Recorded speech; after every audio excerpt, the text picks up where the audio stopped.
Hello and welcome to MB Tech. My name is Matthew Bingham, and today we're going to be going over the installation of the Raspberry Pi with Pi-hole, as well as an e-paper display to show you the information of what's been blocked and how many clients and all that other type of information. I hope you enjoy this. This will be a pretty quick install, but I'll go through the steps real quick. Imager I've already kind of gone over, but I'm just going to go through it, like I said, extremely fast. So we got the Raspberry Pi 3 is what we're going to be putting this on. Next is the OS. We want the light, and we've clicked the storage. Next, there's the name of our that we want it to be for customization for host name. We've got time zone as New York, keyboard is US, username and password, network for wireless, enable SSH. We're not going to do the Pi Connect. And then we hit write, and I understand and write it. This will take a little bit of time. I'll fast forward through it. We will remove the SD card and then insert it into the Raspberry Pi, and then we will boot that up. This is the Raspberry Pi with the e-paper display on it. So that is what it looks like, and will end up looking like in the very end.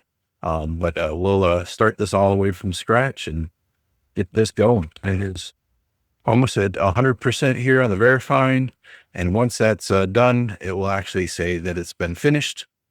It says write complete, just like that. And we will click finish. And now we will remove the SD card. I am going to remove myself from the video so that you have a full screen. We're going to be using PuTTY to connect to the Raspberry Pi. If you have your Raspberry Pi plugged into a display, you'll get the IP address that way.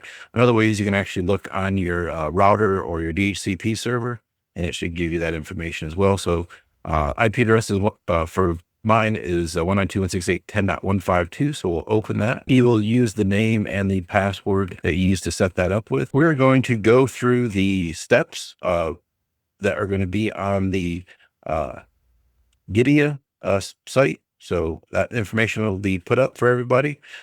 Really easy. So first of all, we're just going to do a quick sudo app update and sudo app upgrade. We'll say yes to that. Once that's finished, just going to do a sudo reboot. We got disconnected because it's rebooting, so that's good. Next thing we'll do is we'll just restart this session. That'll be the same username and password we used before. Do a clear screen. Now that we have our system updated and ready to go, what we can do now is actually install Pi-hole itself. Okay, we're going through the automated installation of Pi-hole.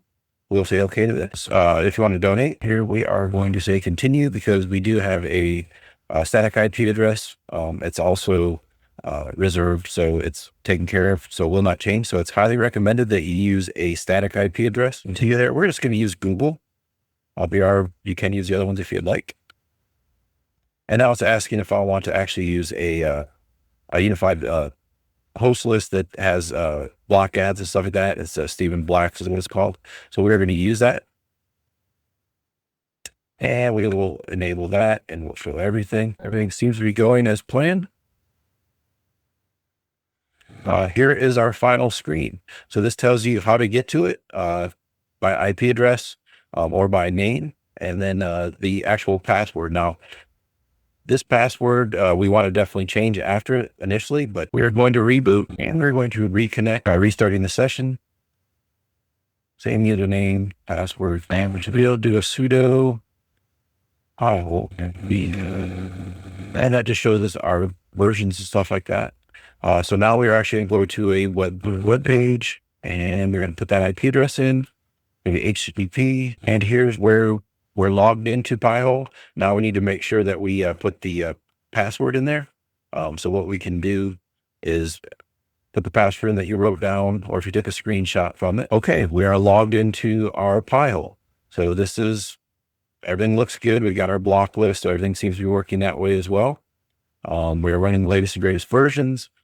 That is everything that we need to get the major part of Pi-hole running.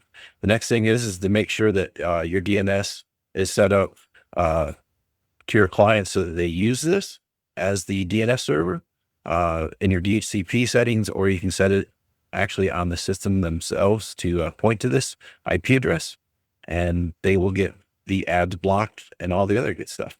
Now this is real bright, so I believe there is a dark mode. Now this is awful bright. So what you can do is you can go into your settings, go to Web Interface API, and then here it says Theme Auto. We are going to make this into Deep Midnight. Save and apply. And now we have the nice dark background, not so bright and in your face. So now the next thing we're going to do is we're going to set up the e-paper display on it, and then we'll be able to show that information so that you don't have to go to the website. You got a little display out that will tell you the information. So the first thing that we need to do is go back to our SSH connection, or I use Putty for this. So we're in Putty. And now the next steps that we need to do, first thing we need to do is enable the SPI. So this is going to be a sudo raspi config. Next thing we need to do is actually run this sudo raspi config. And then here we're going to go to interface options, go to SPI. So do you want to enable? Yes. Click OK. Tab, finish. And that's been enabled. We are going to reboot, but let's install some more packages before we do that. So the next thing we need to do is install some basic Python.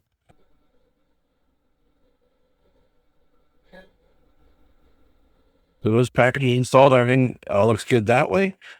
Next thing we want to do is make sure that the fonts are installed. Say yes to that. So our fonts are installed. Our Python seems to be installed. Next thing that we want to make sure, we'll do a git clone. We will get that by cloning the ePaper file. Let's do a quick list and we can see that that has been created. The next thing that we need to do, which is very important, is we need to make sure that we have the waveshare ePaper library. And the waveshare ePaper library is basically how it communicates to the SPI and then also to the Python. So what we're going to need to do is we're going to need to clone that. And we're going to clone that by checking out the waveshare ePaper. So that is this command here. We're now going to change into the directory. And now that we're in the directory, we're going to do the sparse checkout that I talked about. And all this is doing is just downloading the libraries that we need instead of downloading the whole thing, which is about 2 gigs. I mean, it's a pretty big directory and stuff like that. And then from here, we're actually going to copy that waveshare to ePaper file. So now if we go back to our home directory, change directories into our ePaper file, do a list, we'll see our main Python script that we need to run. We see the waveshare EPD directory that's there. And that should be what we need to go further. But before we do that, we need to actually reboot the system. And the reason why we need to reboot is because we just enabled that SPI driver, and it's enabled in the actual config files, but it's not enabled yet because we have not rebooted the system so that it can find that. So we're going to do a quick sudo reboot, and then we're going to relog back in,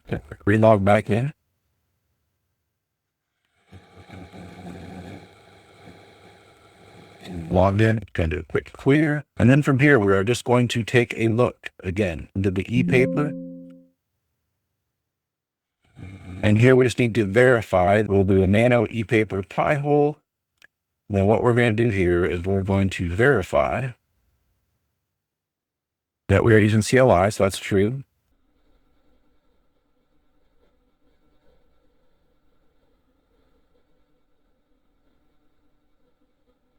Everything looks good here, so we'll hit close and yes. And then we will do a chmod X to ePaper. And then we'll do a Python 3 ePaper Python. And let's see what we get.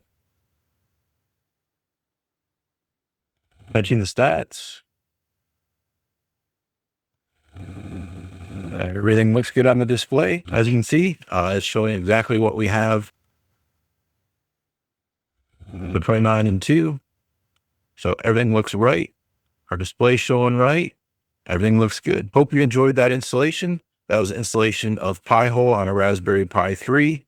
And then we put the e-paper display on top of that. So you can get a display of the information of percentages, as well as how many sites, how many hosts, and all other stuff that have been set up for the Pi-hole to use.